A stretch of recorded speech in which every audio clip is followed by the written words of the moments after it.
Hey guys, welcome to the study IAS. This is your educator Shivam Pilania.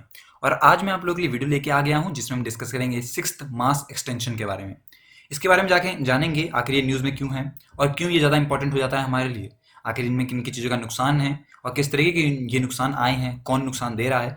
इन सभी topics के बारे में हम डिस्कस करेंगे अपनी इस वीडियो में। तो मेरा नाम है शिवम। चलिए शुरू करते हैं अपनी इस वीडियो को।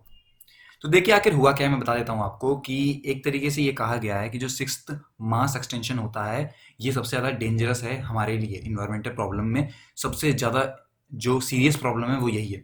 मास एक्सटेंशन का मतलब होता है कि जब एक समय पे मतलब एक स्पैन में, एक टाइम ऑफ स्पैन में काफ़ी सारे जो स्पीसीज हैं वो लुप्त हो रही हों, वो एक्सटेंट हो रही हों, तब हम कहते हैं कि वो एक मास एक्सटेंशन चल रहा है। अब मैं बता दूं आपको कि इससे पहले 5 ऐसे मास एक्सटेंशन हो चुके हैं जहाँ पे हमने हज़ारों में जो है वो जो स्पीसीज हैं उन्हें खो दिया है। और जो सिक्स्थ मास एक्सटेंशन है इसे हम लोग एंथ्रोपोसीन भी कहते हैं, एंथ्रोपोसाइन भी कहते हैं। और इस वजह से, और देखिए इसके बारे में क्या मैं बता दे रहा हूँ आपको कि पता कैसे चलता है। किसी बीच बीच में टाइम लगते हैं, मतलब कुछ टाइम छोड़ के, जैसे कि कुछ साल छोड़ के एक ऐसा टाइम आता है जहाँ पे कई सारे जो जानवर हैं वो लुप्त हो जाते हैं हमारे इस अर्थ से। और ये होता क्यों है? बेसिकली ये सब ह्यूमन की वजह से होता है। मतलब कि जिस तरीके के हमारे काम हैं, जो हम अपने डे टू डे लाइफ में चीज़ें यूज़ कर रहे हैं, उनसे जो नुकसान हो रहे हैं वाइल्ड लाइफ को या फिर हमारे इन्वायरमेंट को, उन्हीं से ये चीज़ें बनती हैं। मैं बता दूं आपको कि इस पूरे अर्थ पे हर एक चीज़ एक दूसरे से इंटर रिलेटेड होती है। आगे मैं आपको एक एग्जांपल भी दूंगा इसका, जो कि काफ़ी बढ़िया एग्जांपल है और काफ़ी इंटरेस्टिंग भी है, जो कि मुझे भी काफ़ी अच्छा लगा। तो ये बातें कही गई थी national academy of sciences of the United states of America, मतलब पीएनएएस के द्वारा ये बातें कही गई थी कि इस तरीके की जो सिक्स्थ मास एक्सटेंशन है वो चालू हो गया है। और अब से देखिएगा आप, कुछ साल के अंदर काफ़ी सारे, बताऊंगा मैं आपको कि कितनी संख्या में जो जानवर हैं या जो स्पीसीज हैं वो लुप्त होने वाली हैं, उनके बारे में मैं बताऊंगा आपको। तो देखिए ये क्या है मास एक्सटेंशन, जैसे मैंने आपको अभी मोटा मोटा बता दिया कि ऐसा ये होता है कि कुछ टाइम में, मतलब कि 3 quarters of its species in a geological short period of time, मतलब कि जब अर्थ से 3 क्वार्टर्स, मतलब कि आप मान सकते हैं काफी बड़ा अमाउंट होता है, ये स्पीसीज एक शॉर्ट पीरियड में गायब हो जाएं, एक्सटेंट हो जाएं, तब हम मानते हैं कि वो एक मास एक्सटेंशन चल रहा है। और इस बार का जो सिक्स्थ आया है इसे हम लोग कहते हैं एंथ्रोपोसाइन एक्सटेंशन। ओके। और मैं बता दूं आपको कि 5 मास एक्सटेंशन इससे पहले आ चुके हैं। कितने सालों में आए हैं वो 450 मिलियन ईयर्स में आए हैं।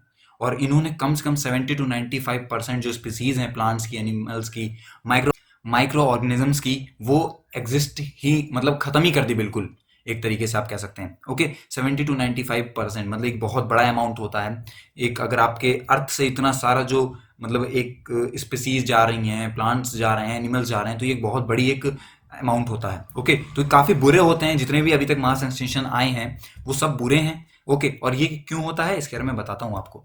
देखिए स्टडी ने क्या कहा है कि 29,400 स्पीसीज जो हैं वो, उन पे उनकी रिसर्च चलती है, उन्होंने उसे रिसर्च किया है। और ये भी कहा गया है कि उसमें से कम 515 स्पीसीज जो हैं वो एक्सटेंट, बिल्कुल खत्म हो जाएंगे, मतलब कि वो आएंगे नहीं, कभी ऐसा होगा। ओके। मतलब कि 29,400 स्पीसीज जानते हैं हम, जिसमें से 515 स्पीसीज बिल्कुल ही गायब होने वाली हैं।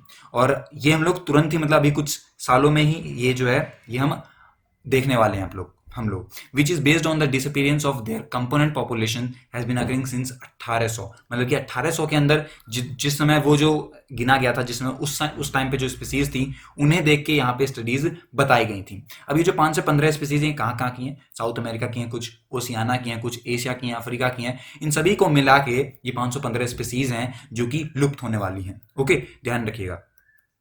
तो स्टडीज ने ये भी बताया है कि जो 400 वर्टिब्रेट्स हैं, स्पीसीज, वो एक्सटेंट हो गई थी लास्ट सेंचुरी, मतलब जो लास्ट सेंचुरी हुई उसमें एक्सटेंट हो गई थी। और extension that would have taken over 10,000 years in the normal course of evolution. और ये जो एक्सटेंशन है, अगर इसकी हम भरपाई करवाएं तो कम से कम 10,000 साल लगते हैं दोबारा वही चीज आने में, जब तक उन्हें कोई नुकसान भी ना हो। इन sample of 177 species of large mammals, most lost more than 80% of their geographic range in the last 100 years. मतलब कि आप कह सकते हैं 80% जो हैं हमारी मैमल्स, जो लार्ज मैमल्स हैं, उन्होंने खो दिया है पिछले 100 सालों में। और 2017 की स्टडीज में ये बताया गया था कि 32% जो है 27,000 वर्टिब्रेट का, वो जो है वो डिक्लाइनिंग पॉपुलेशन है, मतलब कम हो रही है धीरे धीरे करके। ओके, ये चीज आपको ध्यान रखनी है। अब देखिए स्पीसीज एक्सटेंट हो रही है, इससे क्या मतलब क्या होगा, इससे क्या नुकसान आने वाले हैं, मैं बता देता हूं आपको। तो सेंटर फॉर बायोलॉजिकल डाइवर्सिटी के हिसाब से जो स्पीसीज़ का एक्सटेंशन होता है इसका काफ़ी ज़्यादा असर पड़ता है हमारे इकोसिस्टम पे। जैसे कि हो गया कि जो क्रॉप पोलिनाइजेशन होता है और आपका वाटर प्योरिफिकेशन, क्योंकि आपने देखा होगा जब फसलें उगाई जाती हैं तो उसमें माइक्रो ऑर्गेनिज्म जो होते हैं उनकी काफ़ी ज़्यादा मदद होती है फसल उगाने में भी, साथ ही साथ वाटर प्योरिफिकेशन में भी होती है। और जैसे मैंने आपको पहले बताया है कि ये जो हमारे सिस्टम, जो इकोसिस्टम है हमारा, जो इन्वायरमेंट है हमारा, इसमें हर एक स्पीसीज जो है इन सब का इंटरलिकेशन है चीज़ों के साथ। और अगर ये आपने पढ़ा भी होगा 6 या 7 क्लास में, एक फूड चेन होती है। तो अगर उस फूड चेन में से कोई एक स्पीसीज हट जाती है, एक्सटेंट हो जाती है, तो वो बहुत बड़ा इम्पैक्ट कर देती है वो हमारे पूरे इकोसिस्टम पे।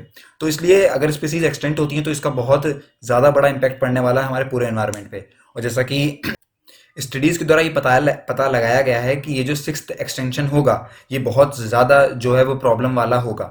ओके, तो ये चीज़ थी कि अगर ऐसा होता है तो इस पे क्या क्या नुकसान पड़ने वाले हैं। काफ़ी सारी चीज़ों पे इसका बहुत बड़ा इम्पैक्ट पड़ने वाला है।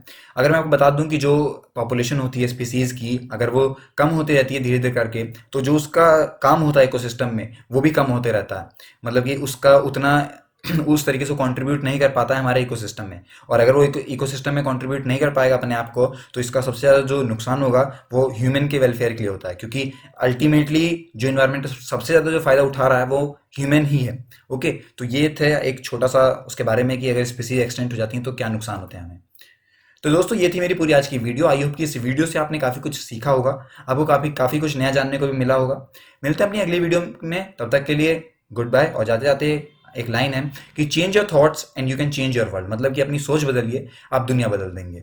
तो काफ़ी बढ़िया लाइन है और इसे ज़रूर अप्लाई कीजिए अपनी ज़िंदगी में ताकि आप और बेहतर बन सकें। तो मिलते हैं अपनी अगली वीडियो में। Good bye.